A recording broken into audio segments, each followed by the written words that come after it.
ಅಶ್ವಿನ್, ಇದು ನನ್ನ ಫೇವ್ರೆಟ್ ಹಾಡು. ನಂದು ಅಷ್ಟೇ ಅಲ್ವಾ? ಸಖತ್ ಹಾಡು. ದೊಡ್ಡ ಚಪ್ಪಾಳೆ ನಮ್ಮ ರಾಜೇಶ್ ಕೃಷ್ಣನ್ ಸರ್ಗೆ. ಗುರುಗಳೇ, ನನಗೆ ತುಂಬಾ ಇಷ್ಟ ಆಗಿದೆ ಗೊತ್ತಾ. ಆಕ್ಸಿಡೆಂಟ್ ಆಗೋಗಿದೆ ಅಂದ ತಕ್ಷಣ ಒಂದು ಕಾರ್ ಆಕ್ಸಿಡೆಂಟ್ ಸೌಂಡ್ ಬರುತ್ತೆ ನೋಡಿ, ಟಿಶ್ ಅಂತ. ಅದೆಲ್ಲೋ ಜಾಗ್ವಾರ್ ತರ ಫೀಲು ನನಗೆ ಗುರುಗಳೇ. ಏನ್ ಕಾರು ಅದು ಆಕ್ಸಿಡೆಂಟ್ ಸ್ಟೋರಿ ಗುರುಗಳೇ? ಈ ಹಾಡು ಹುಟ್ಕೊಂಡಿದೆ ಹೇಗೆ, ದಯವಿಟ್ಟು ಹೇಳಿ. ಈ ಹಾಡೇ ಒಂದು ಆಕ್ಸಿಡೆಂಟ್. ಈ ಹಾಡೇ ಆಕ್ಸಿಡೆಂಟಾ? ಫಸ್ಟ್ ಆಫ್ ಆಲ್ ಗುರುಕಿರಣ್ ಒಂದು ಜೋರಾದ ಚಪ್ಪಾಳೆ ಬರಲಿ. ಚಪ್ಪಾಳೆ. Sweetest and amazing composers. So ಅವರ ಫಸ್ಟ್ ಫಿಲ್ಮು ಇದನ್ನು ಹಾಡಬೇಕಾದ್ರೆ ಹೂ ಮಳೆಯೇ ಧರೆಗಿಳಿಯೇ ಆ ಥರ ಏನೋ ಲಿರಿಕ್ಸ್ ಇತ್ತು. ಆಮೇಲೆ ಲಿರಿಕ್ಸ್ ಕೊಟ್ಟರು. ಈ ಲಿರಿಕ್ಸ್ ಕೊಟ್ಟಾಗ ನಾನು ಹೇಳಿದೆ, ಸರ್ ಇದು ಬೇರೆ ಸಾಂಗ್ ಇದೆ, ಈ ಸಾಂಗ್ ಲಿರಿಕ್ ಅಲ್ಲ ಅಂತ ಹೇಳಿದೆ ನಾನು. ಸೊ ಅವಾಗ ಇಲ್ಲ ಸರ್ ಇದೇ ಲಿರಿಕ್ಕು ಅಂತ ಹೇಳಿದ್ರು. ಸೊ ಹೇಳಿದೆ, ಇಲ್ಲ ಸರ್ ಖಂಡಿತ ಇದು ಎಲ್ಲೋ ಕ್ಲಚ್ಚು ಬ್ರೇಕು ಆ ಥರ ಎಲ್ಲ ಇದೆ, ದಯವಿಟ್ಟು ಚೆಕ್ ಮಾಡಿ, ಇದು ಈ ಸಾಂಗ್ ಅಲ್ವೇ ಇಲ್ಲ, ಬೇರೆ ಯಾವುದೋ ಐ ಥಿಂಕ್ ಸನ್ನಿವೇಶ ಬೇರೆ ಯಾವ್ದು ಇರ್ಬೇಕು, ಇದಲ್ವೇ ಇಲ್ಲ ಅಂತ. ಇಲ್ಲ ಸರ್ ಇದೇ ಇದು, ಇದನ್ನ ಹಾಡಿ ಅಂತ ಹೇಳಿದ್ರು. ಹಾಡಿದಾಗ ಆನೆಸ್ಟ್ಲಿ ಅವಾಗ Upendra sir had just entered ಅಲ್ವಾ. So I just express, sir ಏನ್ ಸರ್ ಈ ತರ ಎಲ್ಲ ಬರ್ದ್ಬಿಟ್ಟಿದ್ದೀರಾ ಅಂತ. ದೆನ್ ಈ ಸರ್ ಇಲ್ಲ ಸರ್ ರೆಗ್ಯುಲರ್ ಹಾಡಿ ದಟ್ ಇಸ್ ಯೂಶುವಲ್ ಟ್ರೆಂಡ್ ಇರುತ್ತೆ, ಬಟ್ ಈ ತರ ಡಿಫ್ರೆಂಟ್ ಆಗಿ ಹಾಡಿದ್ರೆ ಇಟ್ ಡೆಫಿನೆಟ್ಲಿ ರೀಚ್ ಅನ್ನೋತಾರೆ. ಸಿ ದ ಥಿಂಗ್ ಇಸ್, ಕೆಲವು ಸಲ ನಮ್ಗೆ ಏನಾಗುತ್ತೆ, we go in one particular groove which we enjoy, ಅದು ಇಲ್ಲ ಅಂತಲ್ಲ. Then when you do something ಒಂಥರ ಡಿಫ್ರೆಂಟ್ ಆಗಿ ಮಾಡಿದಾಗ ಎಷ್ಟರ ಮಟ್ಟಿಗೆ ಅದು ಕ್ಲಿಕ್ ಆಗತ್ತೆ ಅನ್ನೋದಕ್ಕೆ ಆ ಟೈಮಲ್ಲಿ ಈ ಒಂದು ಹಾಡು ಒಂದು it was definitely a trend setting. ಅದು ಒಂಥರ ಹೊಸ ಎಕ್ಸ್ಪೀರಿಯನ್ಸ್ ಆಗೇ ಇತ್ತು. ಅದೇ ನನ್ಸು ಮನಸ್ಸೆಂಬ ಬ್ಯಾಟ್ರಿ ವೀಕ್ ಆಗೋಯ್ತು, ಮಾತುಗಳೆಲ್ಲ ಆಫ್ ಆಯ್ತು, ಅಪ್ಪುಗೆಯಿಂದ ಆಕ್ಸೆಲ್ ಕಟ್ಟಾಯ್ತು, ಮುತ್ತಿಗೆ ಡೋರು ಜಾಮ್ ಆಯ್ತು, ಇಷ್ಟೆಲ್ಲಾದ್ರೂ ಡೆಕ್ಕಲ್ಲಿ ಮಾತ್ರ ಲವ್ ಸಾಂಗ್ ಬರ್ತಾ ಇದೆ ಸುಮ್ಮನೆ ಅಂತ. ಅಂದರೆ just train to give the essence. ಹಾಗಾಗಿ ಅಲ್ಲಿ ರೆಗ್ಯುಲರ್ ಸಿಂಗಿಂಗ್ ಅಲ್ಲಿ ಈ ಥರದ ಲಿರಿಕ್ಸ್ ಬಂದು ಅದೊಂದು ಹೊಸ ಅನುಭವವಾಗಿತ್ತು ಅಂತ ಹೇಳಕ್ ಬಂದೆ ಅಷ್ಟೇ. ಆಸ್ ಎ ಸ್ಟೂಡೆಂಟ್ ನಿನ್ಗೆಲ್ಲ ಅರ್ಥ ಆಗುತ್ತೆ. ನನಗೆಲ್ಲ ಅರ್ಥ ಆಯ್ತು ಗುರುಗಳೇ. ಆದ್ರೆ ನೀವೇನ್ ಮಾಡ್ತೀರಿ ಗೊತ್ತಾ, ಸಿಹಿನ ಬಾಯಿವರೆಗೂ ತಂದ ಮೇಲೆ ತಿನ್ಸ್ಬೇಕು. ನೈಸ್ ಅಶ್ವಿನ್, ಚೆನ್ನಾಗಿತ್ತು. ಆಸ್ ಯೂಶುವಲ್ ಒಂದು ಹೊಸ ನಿಂದೇ ಒಂದು ಐಡೆಂಟಿಟಿಯನ್ನು ಕ್ರಿಯೇಟ್ ಮಾಡುವಂಥ ಒಂದು ಪ್ರಯತ್ನದಲ್ಲಿದೆಯಾ, ಅದಕ್ಕೆ ಡೆಫಿನೆಟ್ಲಿ ಚಪ್ಪಾಳೆಗಳು ಬರಬೇಕು. Keep it up. Thank you so much. Thank you ಗುರುಗಳೇ. ಭಟ್ರೆ, ಒಂದು ತುಂಬಾ ಪಾಪ್ಯುಲರ್ ಆದಂಥ ಹಾಡನ್ನ ಹಾಡಬೇಕಾದ್ರೆ ತುಂಬಾ ಕಷ್ಟ ಆಗುತ್ತೆ. ಹೊಸ ಹಾಡು ಹಾಡ್ಬಿಡ್ಬೋದು, ಯಾಕಂದ್ರೆ ಅದು ಕೇಳೋರ್ ಕರ್ಮ, ಹಾಡೋರ್ ಕರ್ಮ, ಕಂಪೋಸರ್ ಕರ್ಮ, ಬರ್ದೋರ್ ಕರ್ಮ. ಆಲ್ರೆಡಿ ಜನಮನ್ನಣೆ ಗಳಿಸಿರುವಂತಹ ಒಂದು ಪ್ರಸಿದ್ಧ ಹಾಡನ್ನ ಹಾಡ್ಬೇಕಾದ್ರೆ ಒಂದು ಆಲ್ರೆಡಿ ಅದು ಹಿಟ್ ಆಗಿರೋದೇ ದೊಡ್ಡ ಶತ್ರು. ಅದನ್ನ ಹೆಂಗೆ ಮತ್ತೆ ರೀಕ್ರಿಯೇಟ್ ಮಾಡೋದು? ಹಂಗೆ ಆ ಸಿಂಗರ್ ಹಾಡ್ದಂಗೆ ಹಾಡಿದ್ರೆ ಇವರೆಲ್ಲ ಮಕ್ಕುಗ್ದು ಬಿಡ್ತಾರೆ, ಅದು ನೀನ್ ಯಾಕೆ ಬೇಕು ಅದಕ್ಕೆ ಅಂತ.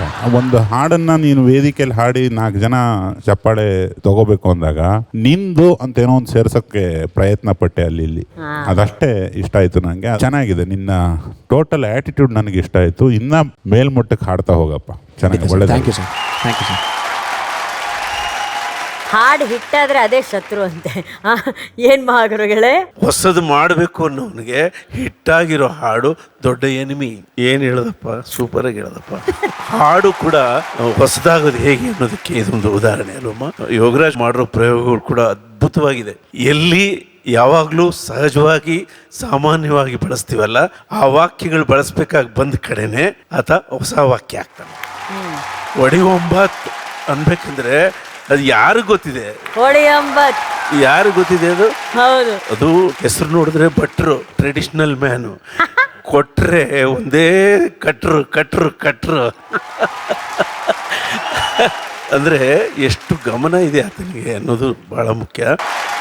ನನಗೊಂದು ಕುತೂಹಲ, ಈ ಬಹಳ ಆಶ್ಚರ್ಯ ಅನ್ಸಿದ್ ಸಾಲ ಯಾವ್ದು ಗೊತ್ತನಿದ್ದು, ಈ ಹಳೆ ಪಾತ್ರೆ ಹಳೆ ಕಬ್ಬ ಏನ್ ಸಾಲ ಅದು ಹೊಡೆದು ಕೇಳ್ರೆ ಅನ್ನೋದು ಹೆಂಗಿದೆ ನೋಡು ಅಂತ.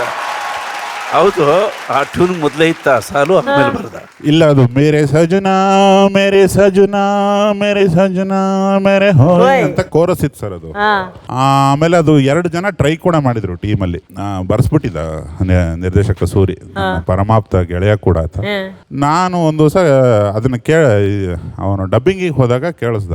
ನಾನು ಹರಿಕೃಷ್ಣಂಗೆ ಫೋನ್ ಮಾಡಿದೆ, ಹರಿ ಇದೇನೋ ಸಾಂಗೆ ಶುರು ಆಗ್ತಾ ಇಲ್ಲ ರೀ, ಬರೀ ಅದು ಮೇರೆ ಸಜನಾ ಬರ್ತಾ ಇದೆ, ಅದನ್ನೇ ಟ್ಯೂನ್ ಮಾಡ್ಬಿಡೋಣ ಸರ್. ಅದೆಲ್ಲ ಬರ್ದು ವಾಯ್ಸ್ ಮಿಕ್ಸ್ ಆಗೋಯ್ತು ಅಂತಂದು ಅದನ್ನೇ ಕೇಳಿದ್ನ ರೀ. ಅದು ಏನೋ ಅದಕ್ಕೆ ಬಂಧ ಕಾಣಿಸ್ತಾ ಇಲ್ಲ ನಂಗೆ, ಬೇಗ ಶುರು ಆಗ್ಬಿಡ್ಬೇಕು, ಫಸ್ಟ್ ಗೇರ್ ಎಲ್ಲ ಟಾಪ್ ಗೇರ್ ಎಲ್ಲ ಎತ್ತು ಬಿಡ್ರಿ ಎತ್ಲಾಗೆ ಗಾಡಿ ಅಂತಂದು. ಇದು ಚೆನ್ನಾಗಿಲ್ಲ ಅಂದ್ಬಿಟ್ನಲ್ಲ, ಇನ್ನು ಸೂರಿ ಹಿಡ್ಕೊಂಡ ಮತ್ತೆ ಮರ್ಯಾದಿಂದ ಬರೀರಿ ಅದು. ಆ್ಯಕ್ಚುಲಿ ನಾನು ಥ್ಯಾಂಕ್ಸ್ ಹೇಳ್ಬೇಕಾದ್ರೆ ಸೂರಿಯಿಂದಾನೇ ನಾನು ಮೇಜರ್ ಆಗಿ ಲಿರಿಸಿಸ್ಟ್ ಅಂತ ಕನ್ಸಿಡರ್ ಆಗಿದ್ದೀನಿ.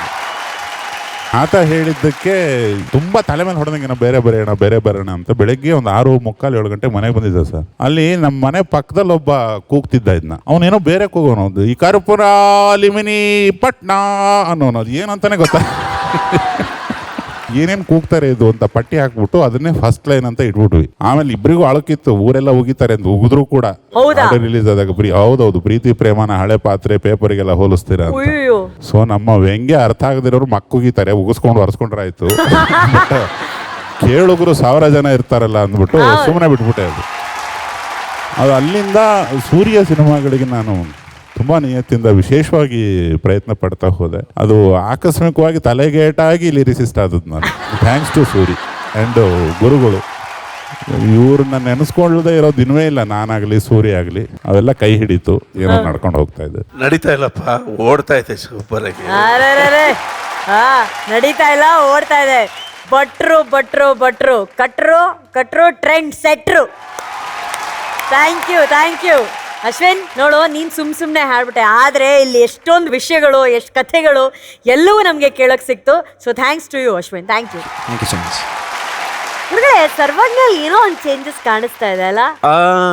ಅದೇ ಮಾತಾಡ್ತಾ ಇದ್ವಿ. ಹೆಂಗೆ ಮಾಗರುಗಳೇ ಇದು?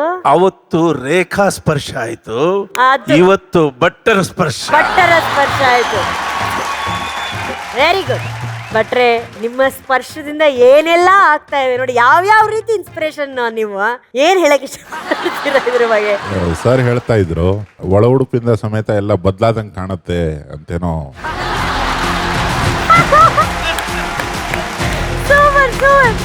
ಯಾವತ್ತು ಗಾಯಕನಿಗೆ ಒಂದು ಕೊಬ್ಬು ಬೇಕು, ಸಿಹಿಯಾದ ಕೊಬ್ಬು. ನಾನೇ ಬರ್ಕೊಂಡಿದ್ದೀನಿ ಇದನ್ನ, ಬರ್ದವನು ಯಾವನೋ.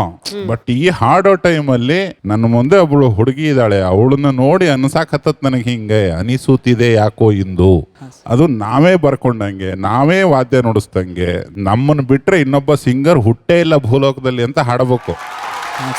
ಅದು ನಿನ್ನ ಕಾನ್ಫಿಡೆನ್ಸು ಹಿಂಗೊಂದು ಚಪ್ಪಾಳೆ ಅದು ಇದು ಹುಟ್ಟಿಸ್ತದೆ. ಅದನ್ನ ನೀನು ಏನೋ ಬದಲಾವಣೆ ಶುರು ಮಾಡಿದಿ ಅಂತಂದ್ರಲ್ಲ ಎಲ್ಲ ಸೇರಿ, ಇನ್ನೊಂಚೂರು ಬೇಗ ಆಗಲಿ ಅದು ಬದಲಾವಣೆಗಳು.